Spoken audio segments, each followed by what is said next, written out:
Welcome to Three Questions, sponsored by the 18th Legislative District, Washington State Democrats. I'm your host, Wil Fuentes.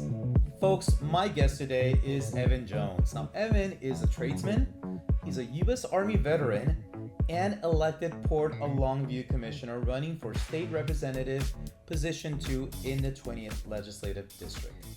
Evan, welcome to the show. Thanks for having me. Absolutely. Now, you made quite a drive. You live out in Cowlitz County. How was the drive? Oh, it was wonderful. The weather's nice. Got to roll the windows down, listen to my music. It's great. Awesome. What were you listening? What was the last song you were listening to? I was listening to a little bit of death metal, to Okay. be perfectly honest. All right. A band called Imminence. Okay. Yeah. Nice and loud. Windows roll down. Yeah, probably a little bit too loud. Okay. So apologize to your neighbors for me. Yeah, no, they'll be all right. But again, thanks for being on the show. Now, I have some questions for you. My first one is, tell me a little bit about the boundaries of the 20th Legislative District. What does it cover? It covers a lot. Okay. It's almost all of Lewis County, a little bit of Thurston County, so kind of up towards the Olympic area. A good chunk of Cowlitz County east of I-5, and then kind of the northwest corner of Clark County, again, east of I-5. Okay, so it's a weirdly shaped district, strange, but an important district nonetheless. I think so, yeah. Awesome. Now, that wasn't one of the part of the three questions. So I'll give you that one for free. I appreciate it. So my first question, I want to talk a little bit about affordability because that's a topic that is on everybody's mind. No matter where you are in this county, in this state, in this country, it is a topic of conversation. Now, part of addressing affordability is having meaningful jobs that pay well. What do you believe will help us accomplish that, both at the 20th LD level, at the state level? How does that? At the 20th LD level specifically, we have had a lot of big industrial projects that would have made a whole bunch of family wage jobs that would have brought a whole lot of stability to a lot of lives get killed during the permitting process. And that's been a major source of frustration for us. The permitting process was written by people that live in big cities, and I'm sure it works very well in those cities. And right. I understand the rationale behind it, but down here it has been causing more harm than good for us. Yeah. I'd like to reform that permitting process a little bit and allow some more of these projects to go forward under, of course, still review. Yeah. But we need the jobs. There's a lot of people out of work in the 20th. It's not a great place to try and earn a living right now. Yeah, no, that's really, really tough, and permitting, whether it's for commercial land or for housing land, there's always a challenge, right? But, your approach is to look at the current codes and potentially look at some reform, right? To make it a lot easier for jobs. Right. To land in your district. It has to be a balance, of course. You got to, because we have a lot of farm districts as well. We can't sacrifice that in order to make this other thing happen. But I believe the balance can be struck, and that we're not striking it currently. Yeah. Now your district, there's a lot of farming in your district, a lot of agriculture, right? What other industries are very common in your district?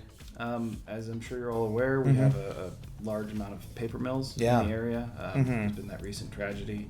Yeah. My heart goes out to those families there. Absolutely. Same. A union shop, and so it's like deaths in the family for us. Yeah. So we have the paper mill. I'm the commissioner out at the Port of Longview. Okay. So we have a very thriving community of longshoremen.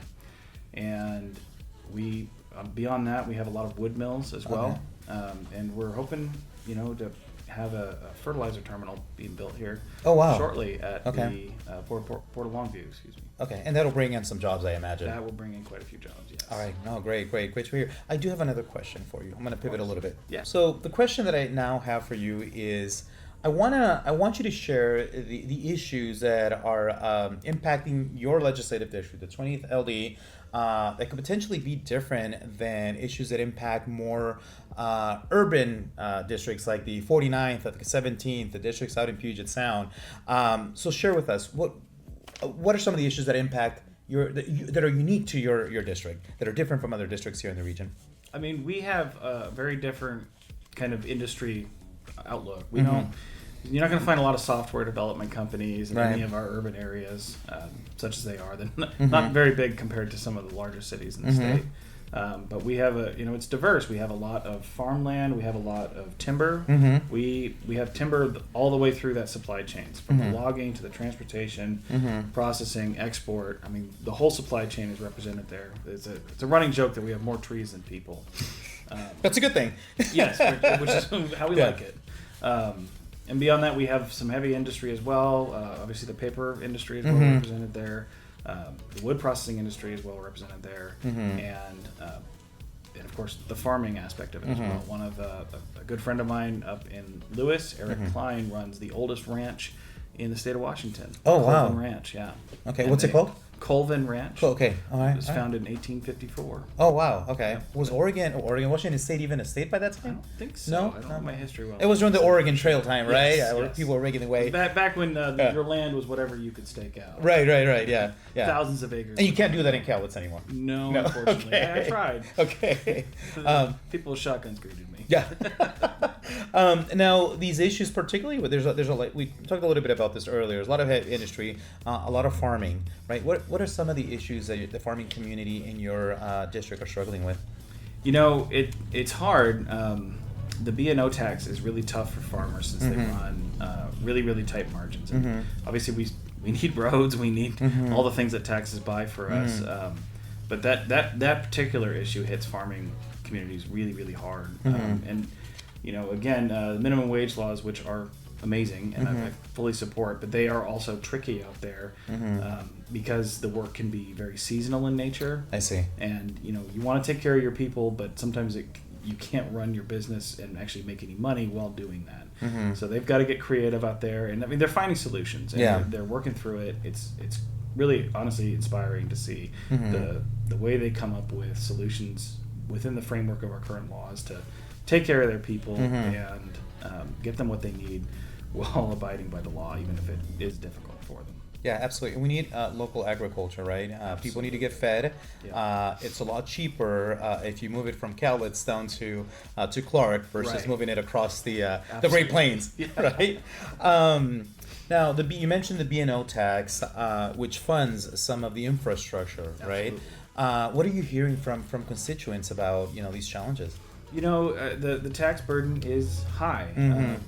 As I think we talked about already, one of the things that I want to do is I want to grow the tax base, as opposed to trying to introduce new taxes. I don't. We all love the goods and services that we get from our taxes, but it is hard to pay them, especially when the cost of groceries, the cost of rent, the cost of healthcare, everything is going up except for our paychecks. So I just want to bring in more paychecks, which of course will put more into taxes as housing values are rising anyway. And if we have more businesses in the area, then we have more businesses paying into the tax base. And that's key, right? Increasing the tax base, right? Because it prevents you from having to tax, folks at the current level. Infrastructure needs to be paid for one way or the other. I mean, right now we're at a place where we're adding new taxes and cutting services. It's just we have to do it. We have to balance the budget. But if we can put more into our existing tax structure, more income, then I think we might save us some more misery and heartbreak down the road. Yeah, absolutely. Yeah, no, thanks for sharing that. All right, I have a last question for you. Why does the 20th Legislative District here in our great state of Washington need new and improved representation? As some might be aware, Ed Orcutt has been in office for, I think it's going on 25 years now. 25 years. So he's practically an institution at that point. And I honestly I got nothing against the guy personally. I don't agree with him politically, obviously, and I know he tries his best, but at the end of the day, I haven't been here for all 25 of those years, but things have not improved since I have been here, and I'm sure that's despite my opponent's best efforts, but at the end of the day, I think I can get more done working from inside the machine, so to speak, and kind of steering things in a direction that's going to serve us better. I'll be able to serve on committees that he's not allowed to be in since he's in the minority. For example, I'd be able to sit on the operating budget committee, which a Republican is not, based purely on the fact that they're a Republican. So I can drive more funding towards this district that otherwise gets skipped. and I think I can bring our perspective to more receptive ears by actually being in the room and being able to talk about these things somewhere other than the floor, having your speeches and your debates. If you're in the room and you can talk in an informal setting, I think you can get your point across to people far better than when it's become fully politicized. Yeah, yeah. Now it sounds like you're making a really, really, really good case, right? By the sheer reason that you're able to sit on committees that'll help influence policies, as you mentioned, in a legislative district that is often an afterthought, right? Yeah. Is incredibly important. And then coming in with maybe different and fresh perspectives. Right. 25 years in the same position. Yeah, it's hard not to make habits and create a rut and then stay in the rut. Yeah. I'm hoping that fresh perspectives and people always tell me that don't bother running in the 20th. It's a Republican district. You'll never get it, and I don't buy it. I feel like we have some of the highest voter turnout in the state. Wow, which incredible. We're talking crazy levels, 80 to 90% sometimes. And I think what you'll see when you really look at the data is that this is a district that cares deeply and actually does their research and doesn't necessarily just vote along party lines. Yeah. And we've seen that time and time again. So I'm hoping I can make a good case to the voters and that they'll see the benefit.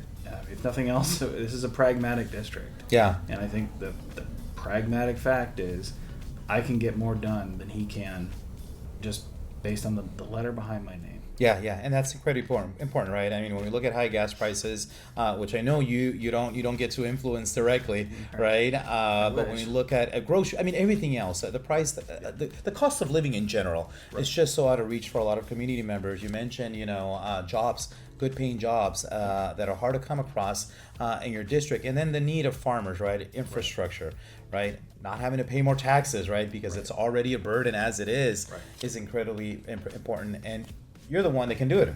I think so. Yeah. I think we can bring more jobs to the county, so it makes our lives better in the 20th. Yeah. And then those extra jobs and those extra businesses can create a larger tax base. That's so it. We don't need to keep raising our dang taxes. Yeah, absolutely. Evan, thank you for sharing how you can improve the lives of people in your district. Is there anything else that you want viewers to know about you? I know I'm already in politics to an extent that I'm a port commissioner. Right. That said, I don't necessarily consider myself a traditional politician. Okay. I try to keep my thoughts concise. I don't really love the sound of my own voice. I honestly hate being the center of attention. For me, this is service. It's no different than when I enlisted in the Army. I volunteered for probably way too many things in the military. I got the scars to prove it.